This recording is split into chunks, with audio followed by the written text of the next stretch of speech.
యంత్రాంగం కూడా అన్ని ఏర్పాట్లు పూర్తి చేసింది. దాదాపు 1068 మందిని కౌంటింగ్ సిబ్బందిని వినియోగిస్తున్నారు. 7 నియోజకవర్గాలు అంటే ప్రతి రౌండ్కు 14 టేబుల్లను ఒక రౌండ్గా లెక్కింపు చేయడం జరిగింది. అయితే కడప నియోజకవర్గం కావచ్చు, అదేవిధంగా కమలాపురము, మలేలు వంటి ప్రాంతాలకు సంబంధించినటువంటి కౌంటింగ్ ప్రక్రియ అంతా కూడా ఇక్కడ కొనసాగుతుంది. ఇప్పటికే ఎవరైతే రాజకీయ పార్టీల నేతలు అదేవిధంగా అభ్యర్థులతో కూడా జిల్లా కలెక్టర్ సమావేశమై చర్చించడం జరిగింది. ఆ సమావేశంలో కూడా పూర్తి స్థాయిలో వాళ్ళకు ఆదేశాలు జారీ చేయాలి. అయితే ప్రతి టేబుల్కు ఒక ఏజెంట్, ఏదైతే కౌంటింగ్కి సంబంధించి ఏజెంట్, అదేవిధంగా జనరల్ ఏజెంట్ అభ్యర్థి అనుమతిస్తారో ప్రతి టేబుల్కు ఎవరైతే ప్రధాన పార్టీలకు సంబంధించినటువంటి కొద్దిమంది మాత్రమే అనుమతిస్తారో ఆ తర్వాత 4 ఏజెంట్లను ఇవ్వడం జరిగింది. మరోవైపు కౌంటింగ్ సంబంధించి మనం చూస్తున్నాం ప్రధానంగా ముళ్ళ కంచెల నడుము అంటే ఒక రకంగా ఇక్కడ ఎవరు కూడా లోనికి ప్రవేశించకుండా కట్టుదిట్టమైనటువంటిది భద్రత అడిగింది.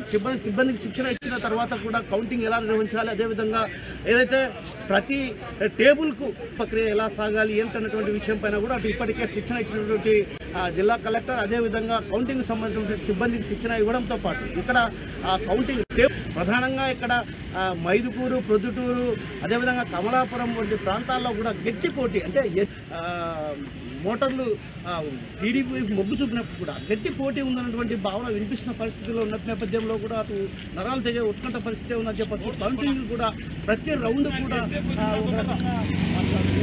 ఉత్కంఠ పరిస్థితులు నెలకొనే అవకాశాలు కూడా లేకపోయినటువంటి భావన కూడా వినిపిస్తుంది. మనం చూస్తున్నాం ప్రధానంగా ఎస్పీ గారు ఇప్పటికే ఏదైతే కౌంటింగ్ సంబంధించి అటు జిల్లా ఎస్పీ సిద్ధార్థ కౌశల్ ఇప్పటికే ప్రత్యేకంగా దృష్టి సారించారు.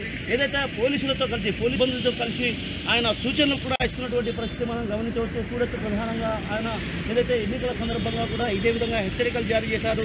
అదేవిధంగా ఇప్పటికే జిల్లాకు సంబంధించి దాదాపు 44 మంది షీటర్లను కూడా రౌడీ షీట్ నమోదు చేయడం జరిగింది. ఆ నమోదు చేసినటువంటి రౌడీ షీటర్లను కూడా జిల్లా వదిలిపెట్టి వెళ్ళాలన్నటువంటి సూచనలు కూడా చేశారు. ఇప్పటికే జిల్లా సంబంధించినటువంటి వారు కొందరు జిల్లాను వదిలిపెట్టి జిల్లా బహిష్కరణ చేయడం జరిగింది. మరోవైపు కొందరిని గృహ నిర్బంధం కూడా చేసే పరిస్థితి అంటే అయితే ఏదైతే ఎన్నికల సందర్భంగా అటు మైదుకూరు, ప్రొద్దుటూరు, అదేవిధంగా కడప వంటి ప్రాంతాల్లో ఘర్షణ వాతావరణం అంటే రాళ్ల దాడికి దిగిన పరిస్థితి అన్నపాటి అల్లరి జరిగినా కూడా అక్కడ వాలే విధంగా ఏదైతే కేంద్ర సాయుధ బలగాలు అదేవిధంగా ఉన్నటువంటి టీం ద్వారా కూడా భారీ బందోబస్తును ఏర్పాటు చేశారు. ప్రతి నియోజకవర్గంలో కూడా ప్రతి ఒక్కరిపైన కూడా కదలికలు నిఘా ఉంచారు. అదేవిధంగా కడప నగరం ఒక రకంగా కర్ఫ్యూ వాతావరణం కనిపించే పరిస్థితి కనిపిస్తుంది. ఎందుకంటే కౌంటింగ్ రోజు ప్రత్యేకించి వాహనాలను కూడా గ్రామ శివార్ల వరకే అనుమతించారు. అదేవిధంగా ఎవరిని కూడా లోనికి రాకుండా కట్టుదిట్టమైన భద్రత ర్యాండమైజేషన్ అనంతరం కూడా ఎవరు ఏ టేబుల్కు కేటాయిస్తారన్నటువంటి విషయం పైన కూడా అక్కడ అధికారులు కూడా వారంతా కౌంటింగ్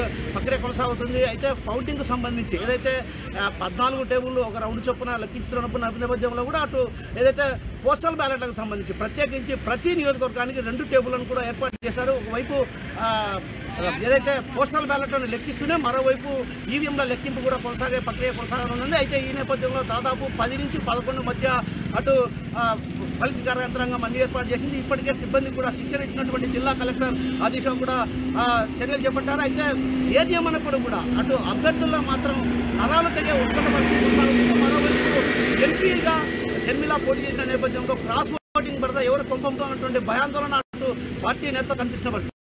ఎన్నికల్లో ఎలాంటి చోటు చేసుకోకుండా కట్టుదిట్టమైన భద్రతా చర్యల మధ్య ఉన్నారు. ఆయన అడిగి తెలుసుకున్న ప్రతి సార్ చెప్పండి, కౌంటింగ్ సంబంధించి ఎలాంటి ఏర్పాటు చేస్తారు? కౌంటింగ్ సందర్భంగా counting centre movement of vehicles, movement of persons ki only authorized persons for restrictions imposed. 144 will be strictly enforced. As I said, 20 kuda gathering gani, celebration gani, rallies gani, processions gani, meetings gani ye matram kuda evarki kuda whether winning losing is not permitted, and that will be implemented very strictly. Prati chota kuda force pettadam jarigindi, free hand iవ్వడం జరిగింది. that any kind of commotion, disturbance, gathering adequate force ni use చేసుకుని దాన్ని disperse చేయాల్సింది. Clear cut instructions have been given. Patrolling కూడా night patrolling కూడా జరుగుతూ ఉంటుంది. చాలా మంది మీద ప్రివెంటివ్ యాక్షన్ కూడా తీసుకున్నాము. ఆల్రెడీ ఒక 100 ఎవరు కూడా ఏమాత్రం చిన్నది కూడా ఇన్సిడెంట్ కానీ డిస్టర్బెన్స్ కానీ కమోషన్ చేస్తే వాళ్ళ మీద హెవీ సెక్షన్స్ ఎలక్షన్ రోజు జరిగే విధంగా హెవీ సెక్షన్స్ కఠిన సెక్షన్స్ పెట్టే విధంగా మనం చూస్తాము. వాళ్ళకి ఖచ్చితంగా కూడా చట్టపరమైన శిక్ష పడే విధంగా చూస్తాం. సార్ ఇప్పటికే రౌడీ షీటర్లు 44 మంది పైన రౌడీ షీట్ తెరిచారు. అయితే ఎంతమందిని జిల్లా బహిష్కరించారు sir? So this is the process is undergoing. ఇంకా జిల్లా బహిష్కరణ ప్రాసెస్ జరుగుతూ ఉంటుంది. ప్రపోజల్స్ ఇంకా ఆర్డర్స్ తొందరలోనే వచ్చేస్తాయి. అప్పుడు ఎగ్జాక్ట్ ఫిగర్ ఇస్తాము. 44 మెంబర్స్ మీద రౌడీ షీట్స్ అయితే ఆల్రెడీ ఇంకా ముద్దాయిలుగా మనం పెడతామని తెలియజేస్తున్నాను. సో అవన్నీ మన సైడ్ నుంచి మన ఏర్పాట్లు అన్నీ కూడా మనం చేస్తున్నాం. సార్ కడప జిల్లా వ్యాప్తంగా తీసుకుంటే మాత్రం ఎంతమంది గృహ నిర్బంధం చేసే అవకాశాలు ఉన్నాయి sir? As I said, already orders have been issued to 126 people. ఇంకా కొన్ని జరుగుతాయి, 100% అది ప్రాసెస్ జరుగుతూనే ఉంటుంది. 4th మార్నింగ్ వరకు కూడా సేమ్ కొనసాగిస్తూనే ఉంటుంది.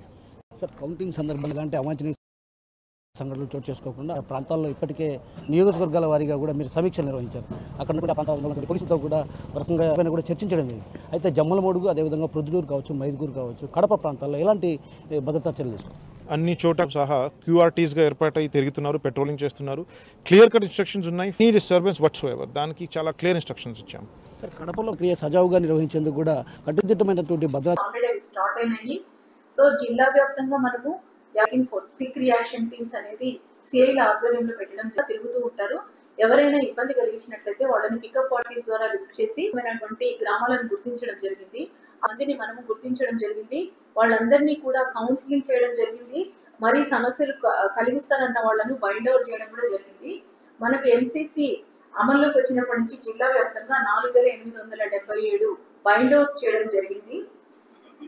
ఈ ఎన్నికలు అయిన తర్వాత కార్డన్ అండ్ సర్చ్ ఆపరేషన్స్ చేయడం జరిగింది. అంటే సమస్యాత్మకమైనటువంటి గ్రామాలలో ఏవైనా అక్రమ ఆయుధాలు కానీ లేకుంటే నాటుసారా కానీ ఎటువంటి గుర్తింపు పత్రాలు లేనటువంటి వాహనాలు ఉన్నాయా అనేసి వాటిని ఈ కార్డన్ సర్చ్ ఆపరేషన్ చేసి 257 ఎటువంటి గుర్తింపు పత్రాలు లేనటువంటి వాహనాలను స్వాధీనం చేసుకోవడం జరిగింది.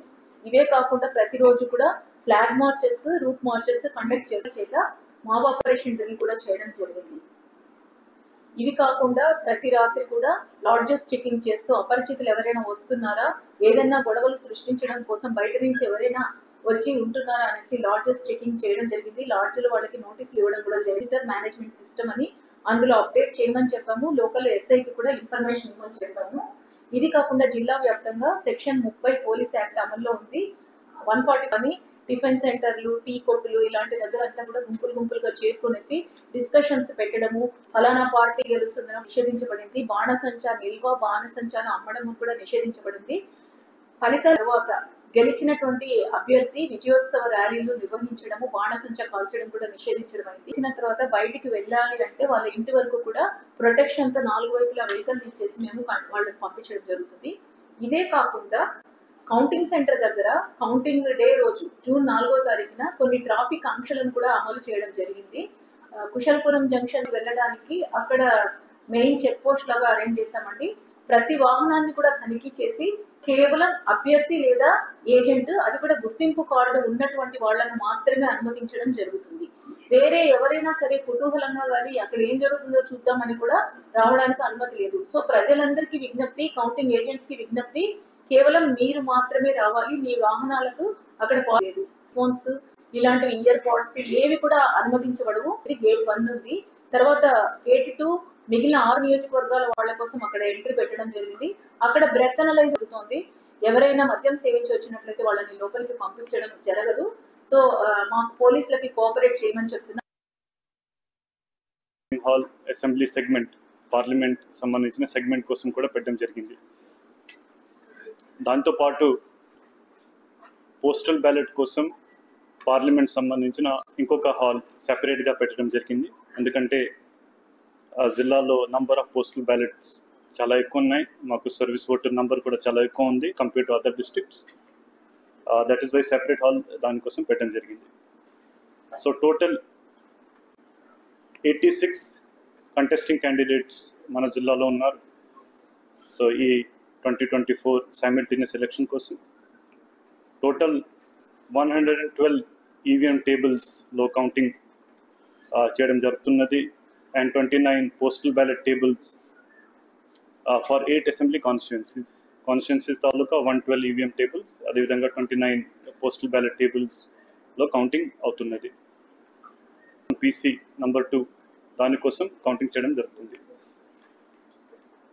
Total votes polled 17,959 in the EVMs మషిన్స్లో అన్ని ఓట్స్ పోల్ చేయడం జరిగాయి. దాంతోపాటు పోస్టల్ బ్యాలెట్ సంబంధించిన యాజ్ ఆన్ టుడే, ఎందుకంటే సర్వీస్ ఓటర్స్ ఈటీపీబీఎస్ ద్వారా మాకు రెగ్యులర్గా బై పోస్ట్ వస్తూ ఉంటాయి. So as on today 8 assembly constituencies సంబంధించిన 25,826 టోటల్ పోస్టల్ బ్యాలెట్స్. కామన్వెల్త్ వాల్సాలో లోయెస్ట్ రౌండ్స్ ఉంటాయి, 19 రౌండ్స్. ఇది ప్రతి హాల్లో 14 ఈవీఎం టేబుల్స్ పెట్టడం జరిగింది. సో 19 రౌండ్స్లో on the walls EVM counting complete అవుతున్నది. పాతపట్నంలో హైయెస్ట్ రౌండ్స్ ఉంటాయి. 24 రౌండ్స్లో కంప్లీట్ అవుతున్నది ఈవీఎం కౌంటింగ్.